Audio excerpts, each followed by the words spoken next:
हमारा टॉपिक बेटा प्रोफेशन है। सेकंड सीक्वेंस हमारी इकोनॉमिक एक्टिविटी में फर्स्ट थी हमारी बिजनेस, सेकंड है प्रोफेशन। प्रोफेशन जैसा कि मैंने आपको बताया था कि पेशा आपका होता है और इसके लिए पर्टिकुलर क्वालिफिकेशन या स्पेशल जो नॉलेज होती है उसकी रिक्वायरमेंट रहेगी। आपको जो एडवाइज़र होते हैं एक तरीके से उनको स्पेशल नॉलेज होती है, इसलिए एडवाइज़ करना भी उनका प्रोफेशन कह सकते हैं हम।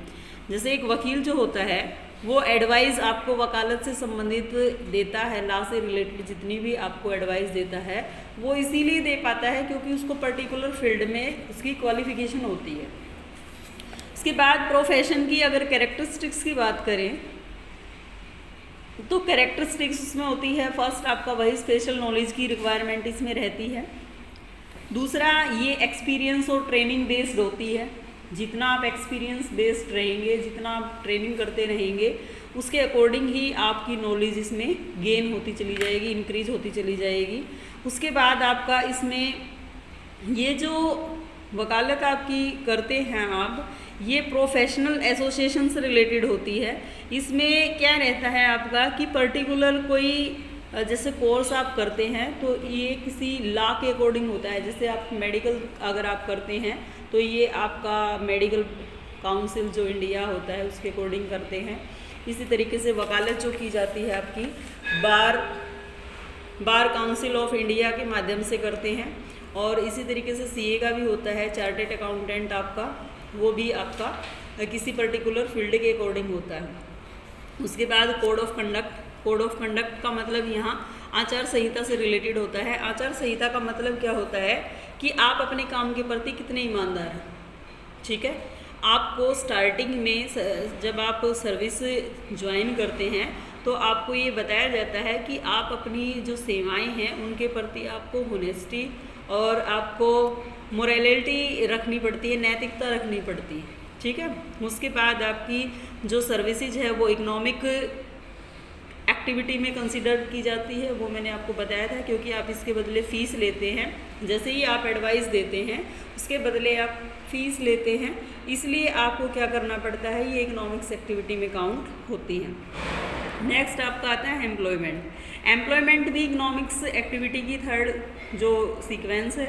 इसमें आपको मैंने बताया था कि जितने भी आपके वर्कर हैं, एम्प्लॉयज़ हैं, मैनेजर है, सुपरवाइज़र है, वो सभी आपके क्या आएंगे, एम्प्लॉयमेंट के अंदर आएंगे। ठीक है, इनको क्या होता है, एम्प्लॉयमेंट में एम्प्लॉयज़ को जब वो वर्क करते हैं तो उसके रिटर्न में आपको सैलरी मिलती है। उसके बाद इसकी कैरेक्टरिस्टिक्स हैं, आप जो सर्विस प्रोवाइड करवाते हैं दूसरे के प्रति कराते हैं। ठीक है, दूसरे किसी एम्प्लॉयर जो होता है उसके प्रति आपकी सेवाएं रहती हैं तो आपका एम्प्लॉयमेंट होता है। पर्सनल सर्विसेज, आपकी जो सेवाएं होती हैं वो आपको खुद प्रोवाइड करवानी होती हैं। आपके रिप्लेसमेंट में कोई दूसरा व्यक्ति उस जगह को नहीं ले सकता है। यानी कि अगर किसी दिन आप बीमार हैं तो आप ये नहीं बोल सकते कि मेरी जगह कोई मेरा फैमिली मेम्बर चला जाए, ऐसा नहीं है। उसके बाद एग्रीमेंट होता है, एम्प्लॉयमेंट जब आप करते हैं तो उसमें आपको कितनी छुट्टियाँ मिलेंगी, आपका क्या रेमुनेशन होगा और आपकी क्या क्या कमीशन, फीस जो भी है आपका, उस एग्रीमेंट में ये सारी चीज़ें लिखी होती हैं। और जो आपका एम्प्लॉय होता है उसको हम सर्वेंट, नौकर बोलते हैं एक तरीके से, क्योंकि वो अपने मास्टर का एम्प्लॉय जो है सर्वेंट रहता है। इसमें आपको पैसे की ज़रूरत नहीं होती है, कैपिटल की रिक्वायरमेंट नहीं है, क्योंकि आप जब जॉब करने जाते हैं तो आपको पूंजी लगाने की आवश्यकता वहाँ नहीं रहती है। इसमें रिस्क भी नहीं होता है। क्यों नहीं होता है, क्योंकि आप अपना पैसा इसमें नहीं लगाते हैं। और इसकी जो नेचर होती है, नेचर ऑफ एम्प्लॉयर, वो एम्प्लॉयर कैसा होगा, यानी कि गवर्नमेंट होगा, प्राइवेट होगा, इस तरीके से आपको पहले से पता होगा जहाँ आप काम कर रहे हैं कि आप गवर्नमेंट एम्प्लॉई हैं या प्राइवेट एम्प्लॉइज़ हैं। ठीक है, अब इन तीनों में डिफरेंस है, तीनों का डिफरेंस करेंगे आप। इसके बाद आपके बिजनेस के ऑब्जेक्टिव हैं। बिजनेस के ऑब्जेक्टिव भी दो तरीके के हैं आपका, इकोनॉमिक्स ऑब्जेक्टिव और सेकंड है आपका सोशल ऑब्जेक्टिव। जब इकोनॉमिक्स ऑब्जेक्टिव की बात करें तो प्रॉफिट मेकिंग है आपका, ये कि प्रॉफिट मैक्सिमाइजेशन से रिलेटेड आप काम करते हैं। क्योंकि आपको पता है कि जब बिजनेस आप लगाते हैं तो मेन ऑब्जेक्टिव ही आपका रहता है कि उसमें हम प्रॉफिट गेन करें। क्रिएशन ऑफ कस्टमर, आप कस्टमर बनाएंगे ठीक है। बार बार जितने ज़्यादा कस्टमर बनाएंगे उतनी ज़्यादा आपकी सेल रहेगी, और जितनी ज़्यादा सेल रहेगी मैक्सिमम सेल के साथ आपका प्रॉफिट भी जो है वो ज़्यादा रहेगा। इसके बाद इनोवेशन में आप न्यू टेक्निक को सर्च करते रहेंगे, ठीक है। इनोवेशन नव परिवर्तन से संबंधित होता है कि आप अपने बिजनेस में नई तकनीकों का यूज़ करेंगे, जिसकी वजह से जो है आपका आउटपुट ज़्यादा रहेगा। उसके बाद सोशल ऑब्जेक्टिव है।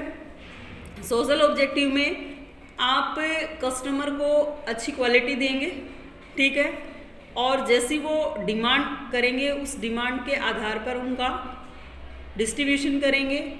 इन्वेस्टर के साथ आप अच्छा व्यवहार करेंगे, जो आपके बिजनेस में पैसा लगाएंगे उनको आप अच्छे से रिटर्न देंगे। आप आपके आसपास के जितने भी क्षेत्र हैं उनमें रोज़गार देंगे, एम्प्लॉयमेंट देंगे। तो इस तरीके से बेटा ये ऑब्जेक्टिव हैं। और उसके बाद आपका आता है कि role of profit in business, कि प्रॉफिट की क्या भूमिका है बिजनेस में। अगर प्रॉफिट है तो आपको पता है कि जो आपका बिजनेस है वो लंबे समय तक चलेगा, आपका बिजनेस जो है वो ग्रोथ करेगा, आपका बिजनेस जो है एफिशिएंसी उसकी इंक्रीज हो जाएगी। एफिशिएंसी इंक्रीज होने का मतलब है कम कॉस्ट में ज़्यादा काम है और कम समय में ज़्यादा वर्क किया जाएगा। आप अलग से कोई बिल्डिंग या कोई अलग से प्लेस लेके उसमें कुछ रिप्लेस यानी कि ग्रोथ की तरह ही है, ये ग्रोथ कर सकते हैं और ज़्यादा प्रॉफिट अर्न कर सकते हैं, क्योंकि आपके पास जब प्रॉफिट ज़्यादा है उसको कैपिटल के रूप में इन्वेस्ट करेंगे। जब कैपिटल में इन्वेस्ट करेंगे तो आपका प्रॉफिट कहीं ना कहीं इंक्रीज आपका हो जाएगा, ठीक है।